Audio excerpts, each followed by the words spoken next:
The words still echoed softly in my mind that evening. Not sharp anymore, just there, like the hum of a refrigerator in a quiet kitchen. I stood by the sink, sleeves rolled up, watching soap bubbles drift lazily over my hands.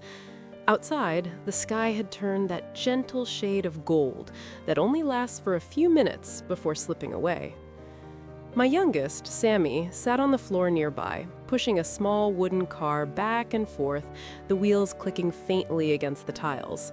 His sister, Ina, leaned over the table, carefully folding paper into uneven shapes. She said they were birds, though they looked more like crumpled wishes. I rinsed the last plate and set it on the rack. The water dripped slowly, steadily. Somehow, that small, ordinary rhythm made everything feel manageable. "Ami," Ina said without looking up, "can we have something sweet tonight?" I paused, drying my hands on a soft, worn towel. There wasn't much in the pantry. A little flour, a bit of sugar, and half a jar of honey I'd been saving. I smiled anyway. "We'll make something together." Her face lit up, and that was enough. We gathered in the kitchen like it was the most important place in the world. I pulled out a chipped mixing bowl, the one with faded blue flowers on the side. Ina poured flour in carefully, spilling just a little on the counter. Sammy insisted on holding the spoon, though he mostly just tapped it against the bowl with great seriousness. I added a drizzle of honey, thick and golden, letting it stretch in slow threads. The smell was warm, comforting, like something from a memory I couldn't quite place. We didn't have butter, so I used a bit of oil. No milk either, just water. It didn't matter. We mixed and laughed when the dough stuck to our fingers. Ina dusted flour onto the counter like she'd seen in a cooking show once, though she added far too much. "Oops," she giggled. "It's perfect," I said. We shaped small, uneven rounds and placed them on the pan.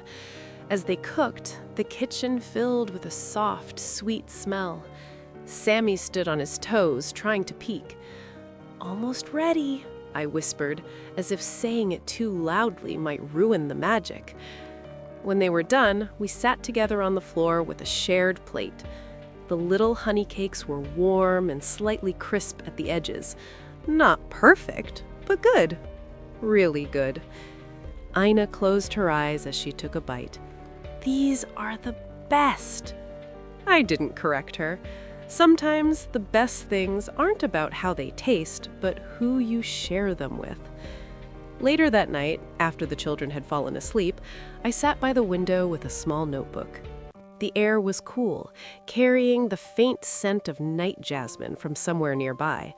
I wrapped my shawl tighter around my shoulders and began to write. Not plans exactly, just thoughts. Things I could do.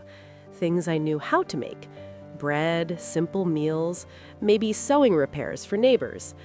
I wrote slowly, the pen scratching softly against the paper.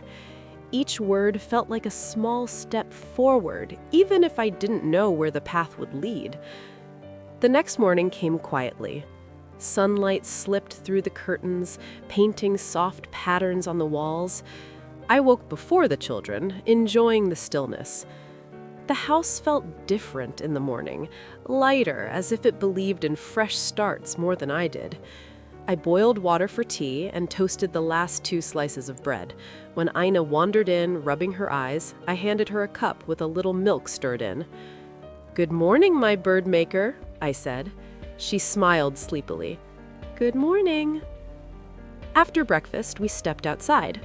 The small patch of earth beside our house had always been a bit neglected, but that day it seemed to call to us.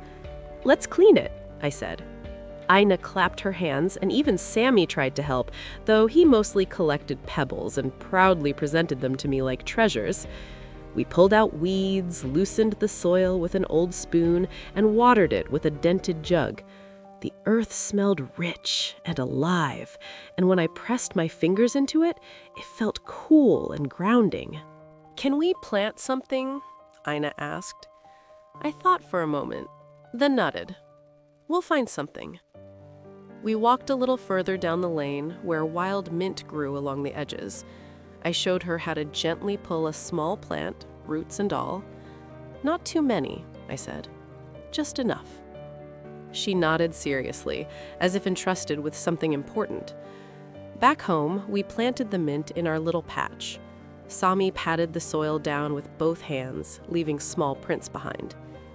There, Ina said. Now we have a garden.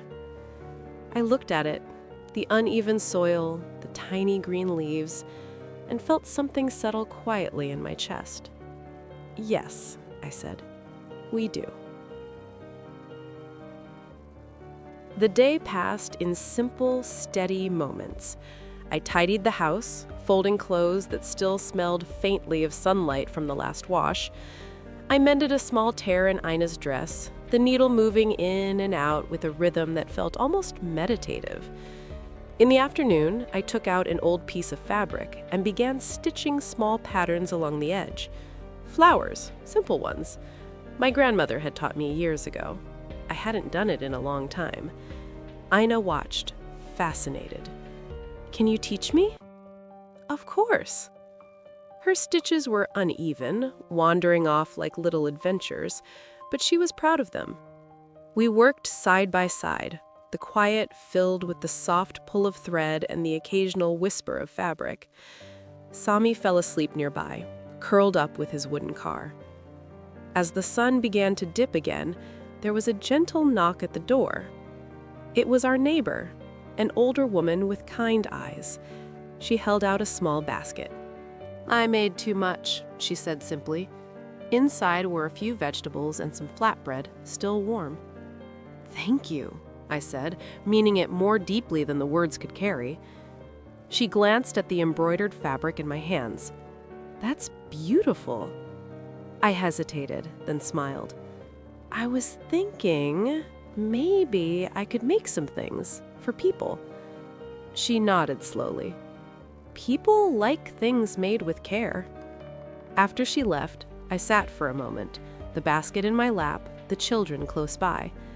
The future was still uncertain, rent was still due, nothing had magically changed, but the house felt full of small sounds, the rustle of leaves outside, the soft breathing of my children, the quiet creak of the floor as I stood. Full of small efforts, a planted garden, a stitched flower, a shared meal. I lit a small lamp as evening settled in. The warm glow filled the room, wrapping around us like a gentle promise. We'll be okay, I whispered, not as a declaration, but as a soft, steady belief. Ina looked up from her paper birds. Did you say something? I smiled and reached out, tucking a strand of hair behind her ear. I said, I murmured, let's make more tomorrow. And somehow that felt like enough.